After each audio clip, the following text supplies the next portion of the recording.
Hello hi नमस्कार, आप सुन रहे हैं जागरण पॉडकास्ट का खबरनामा। मेरा नाम है शताक्षी सिंह। आज तारीख है 5 अप्रैल की और दिन है शुक्रवार का। चलिए आपको बताते हैं आज दिन भर की तमाम बड़ी खबरें।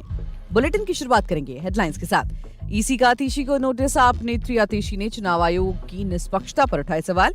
बीजेपी के इशारे पर काम करने का लगाया आरोप।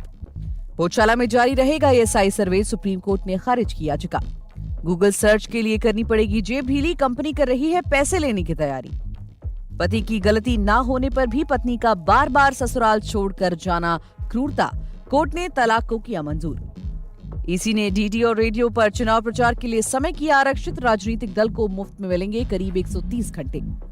यूपी में जारी रहेगी मदरसों की पढ़ाई। इलाहाबाद हाईकोर्ट के फैसले पर सुप्रीम कोर्ट ने लगाई रोक। अमेरिका के एक मंदिर में 11 साल के बच्चे को गर्म सरिये से दागा। पिता ने मुकदमा दर्ज कर मांगा $1 मिलियन मुआवजा। ये कोविड से भी 100% ज्यादा खतरनाक। वैज्ञानिकों ने बर्ड फ्लू को लेकर किया अलर्ट। कहा यह बन सकती है अगली महामारी। थर्ड पार्टी के यूपीआई ऐप्स पर आरबीआई का निर्णय। पीपीआई वॉलेट के लिए पेश की नई गाइडलाइन। लारा दत्ता और अरुण गोविल की तस्वीरें रामायण के सेट से हुई लीक। एक खास किरदार के चेहरे से उठा पर्दा। आईपीएल में आज एसआरएच वर्सेस सीएसके का मैच। चेन्नई के खिलाफ एसआरएच ने 74% मैच गंवाए। 2 जीत हैदराबाद में मिली। आज यही मुकाबला होगा। अब खबरें विस्तार से जान लीजिए। भाजपा की शिकायत पर चुनाव आयोग ने दिल्ली सरकार की मंत्री आतिशी को नोटिस भेजकर उन्हें सोमवार दोपहर 12 बजे तक जवाब देने को कहा। आतिशी ने चुनाव आयोग की निष्पक्षता पर प्रश्न उठाते हुए इसका विरोध किया है। कहा आम आदमी पार्टी की शिकायत पर चुनाव आयोग कोई कार्रवाई नहीं करती है, लेकिन भाजपा की शिकायत पर अगले दिन ही नोटिस भेज दिया। आतिशी ने 2 अप्रैल को प्रेस कॉन्फ्रेंस पर आरोप लगाया था कि उनके एक नजदीकी के माध्यम से भाजपा में शामिल नहीं होने पर गिरफ्तार करने और राजनीतिक भविष्य बर्बाद करने की चेतावनी दी थी। भाजपा ने इसे निराधार और पार्टी की छवि धूमिल करने वाला बताया है। उन्हें मानहानि का कानूनी नोटिस भेजने के साथ ही बृहस्पतिवार को चुनाव आयोग से शिकायत की थी। भाजपा के प्रदेश अध्यक्ष वीरेंद्र सचदेवा ने कहा कि आम आदमी पार्टी के नेता पहले भी पार्टी तोड़ने के लिए प्रलोभन देने का निराधार आरोप लगा चुके हैं, लेकिन कोई साक्ष्य नहीं दे सके। पुलिस से शिकायत की गई तो जांच में सहयोग नहीं कर रहे हैं। आतिशी को झूठ बोलकर भागने नहीं दिया जाएगा। आतिशी ने प्रेस वार्ता कर कहा कि चुनाव आयोग ने 23 मार्च से 5 अप्रैल तक मिलने का समय मांगा है, लेकिन नहीं मिला। भाजपा की आपत्तिजनक पोस्टर और होर्डिंग्स चुनाव आयोग से शिकायत की गई, लेकिन कोई कार्रवाई नहीं हुई।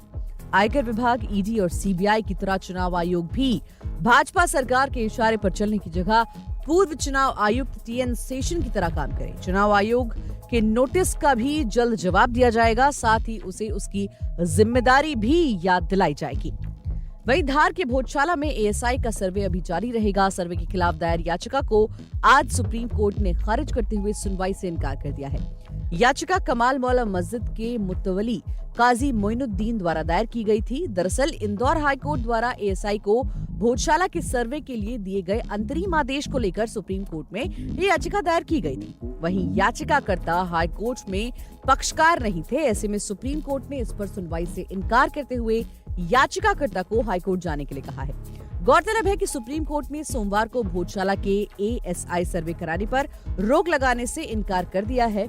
हालांकि कोर्ट ने कहा कि इसकी इजाजत के बगैर सर्वे के नतीजों के आधार पर कोई कार्रवाई नहीं की जाएगी। साथ ही कोर्ट ने भोजशाला के एएसआई सर्वे को चुनौती देने वाली याचिका पर नोटिस जारी किया है।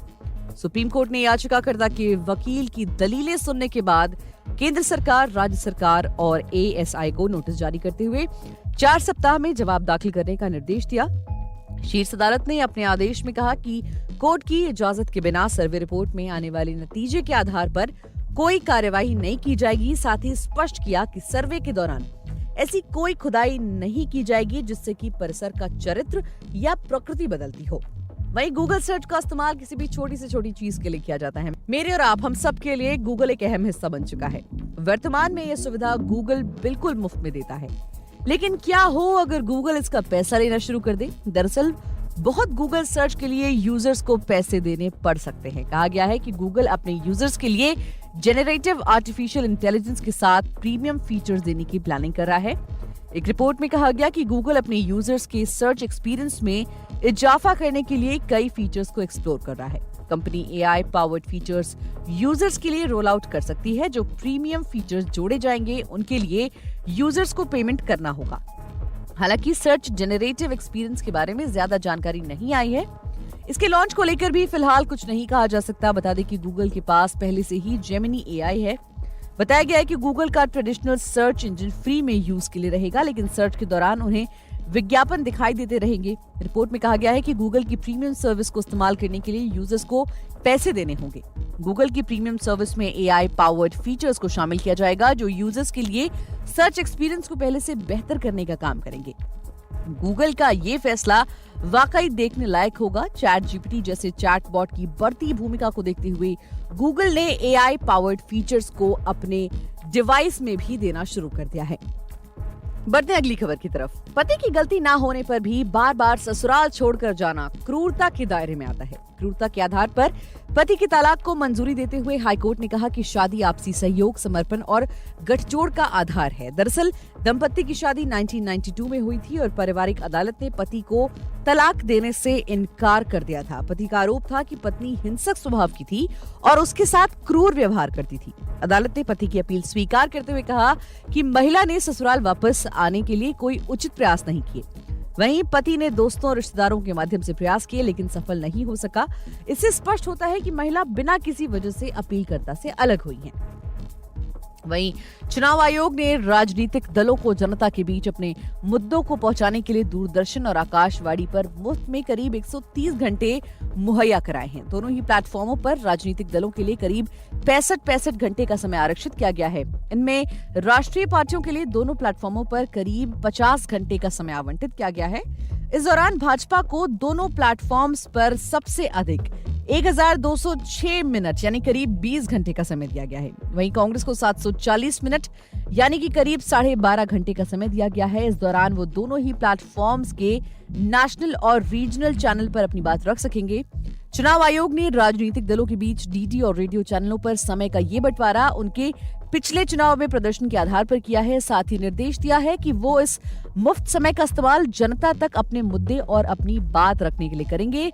इस दौरान वो भाषा, धर्म, जाति या फिर किसी व्यक्ति को लेकर किसी भी तरह की निजी टिप्पणी नहीं करेंगे। साथ ही किसी देश को, राष्ट्रपति और न्यायपालिका को लेकर भी कोई गलत टिप्पणी नहीं कर सकेगा। आयोग ने इस दौरान राजनीतिक दलों के बीच स्वस्थ चर्चा के लिए दोनों ही प्लेटफॉर्मों पर चर्चा का भी आयोजन किया है। वहीं सुप्रीम कोर्ट ने शुक्रवार को सुनवाई के दौरान उत्तर प्रदेश बोर्ड मदरसा एजुकेशन एक्ट 2004 को असंवैधानिक करार देते हुए इलाहाबाद हाईकोर्ट के फैसले पर रोक लगा दी है। सुप्रीम कोर्ट ने कहा कि इलाहाबाद हाईकोर्ट का ये निष्कर्ष कि मदरसा बोर्ड की स्थापना धर्मनिरपेक्षता यानी सेक्युलरिज्म के सिद्धांतों का उल्लंघन है। सुप्रीम कोर्ट ने इलाहाबाद हाईकोर्ट के 22 मार्च के आदेश को चुनौती देने वाली अपीलों पर नोटिस जारी किया है। गत 22 मार्च इलाहाबाद हाईकोर्ट की लखनऊ बेंच ने UP board of Madrasa education act 2004 को असंवैधानिक करार दिया है। न्यायालय ने कहा कि उक्त अधिनियम पंथ निरपेक्षता के सिद्धांतों का उल्लंघन कर रहा था। इसके साथ ही न्यायालय ने राज्य सरकार को आदेश दिया कि वह प्रदेश के मदरसों में पढ़ने वाले छात्रों को औपचारिक एजुकेशन सिस्टम में दाखिला दें। ये आदेश न्यायमूर्ति विवेक चौधरी और न्यायमूर्ति सुभाष विद्यार्थी की खंडपीठ ने अंशुमन सिंह राठौर की रिट याचिका पर पारित किया था। बता दें कि यूपी में करीब 16,000 मदरसे हैं, जिनमें कुल 13.57 लाख छात्र हैं। कुल मदरसों में 560 अनुदानित मदरसे हैं, जहां 9,500 शिक्षक कार्यरत हैं। यूपी के अल्पसंख्यक कल्याण मंत्री ओम प्रकाश राजभर ने कहा कि मदरसा अजीजिया इजातुल उलीम के मैनेजर अंजुम कादरी की तरफ से हाईकोर्ट के फैसले को चुनौती दी गई है। बात करें विदेशी खबरों की तो यूएस के टेक्सास में 11 साल के बच्चे को गर्म सरिये से दागने के मामले में एक हिंदू मंदिर और उसके मूल संगठन पर बच्चे के पिता ने केस करके $1 मिलियन मुआवजे की मांग की है। फोर्ट बेंड काउंटी में रहने वाले विजय चेरुवू ने कहा कि पिछले साल अगस्त में टेक्सास के शुगरलैंड में श्री अष्टलक्ष्मी हिंदू मंदिर में एक धार्मिक समारोह के दौरान उनके बेटे को गर्म लोहे की छड़ से दागा गया था। फोर्ट बेंड काउंटी में दायर मुकदमे के अनुसार बच्चे को बहुत दर्द और स्थायी विकृति का सामना करना पड़ा, जिसमें बच्चे के पिता चिरुवू मंदिर और उनके मूल संगठन जियर एजुकेशनल ट्रस्ट यूएस इंक के खिलाफ मुकदमे में $1 मिलियन से अधिक की क्षतिपूर्ति की मांग कर रहा है। प्रेस कॉन्फ्रेंस में बच्चे के पिता ने कहा कि घटना को लेकर वो हैरान थे और उन्हें नहीं पता था कि वो कैसे इसे हैंडल करें। उनकी पहली प्राथमिकता बच्चे के स्वास्थ्य को लेकर होनी थी। पिता ने कहा कि उनके बेटे के कंधे पर भगवान विष्णु की आकृति में 2 भागों में उसे दागा गया। मुकदमे में पिता ने दावा किया कि मंदिर में सेरेमनी के दौरान 100 लोगों ने भाग लिया, जिसमें उनके बेटे समेत 3 बच्चे भी शामिल थे। वहीं कोरोना का नाम सुनते ही हम कांप जाते हैं। कोरोना ने सबको बीमार करने के साथ साथ दुनिया की रफ्तार को भी थाम दिया था। इस बीमारी से अभी भी दुनिया उभर नहीं पाई है। कोरोना के खौफ के बीच वैज्ञानिकों ने एक और महामारी की चेतावनी दी।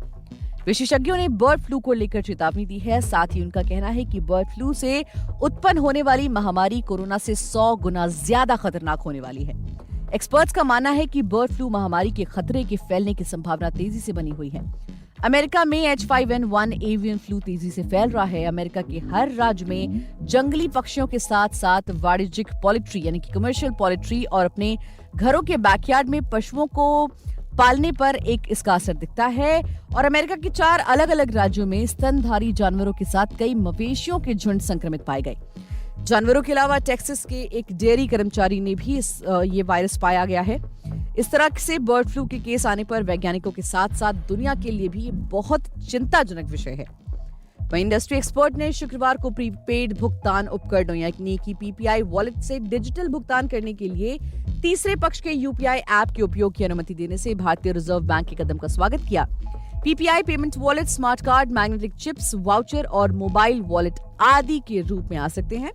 फिलहाल PPI ने UPI भुगतान केवल PPI जारीकर्ता द्वारा किए गए वेब या मोबाइल ऐप के माध्यम से हो सकता है।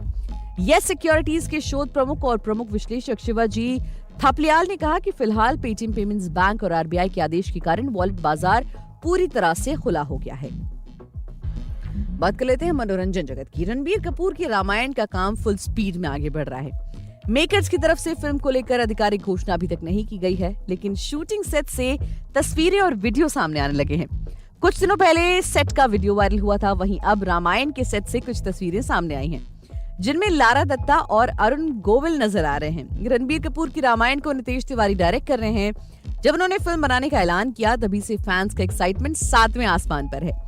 रामायण की स्टार कास्ट की अभी ऑफिशियल अनाउंसमेंट नहीं की गई है, फिर भी रिपोर्ट्स की माने तो फिल्म में लारा दत्ता कैकेयी का किरदार निभा रही हैं। वहीं अरुण गोविल, जो रामानंद सागर के टीवी सीरियल रामायण में राम का किरदार निभाने के लिए जाने जाते हैं, नितेश तिवारी की फिल्म में वो राजा दशरथ का रोल अदा कर रहे हैं।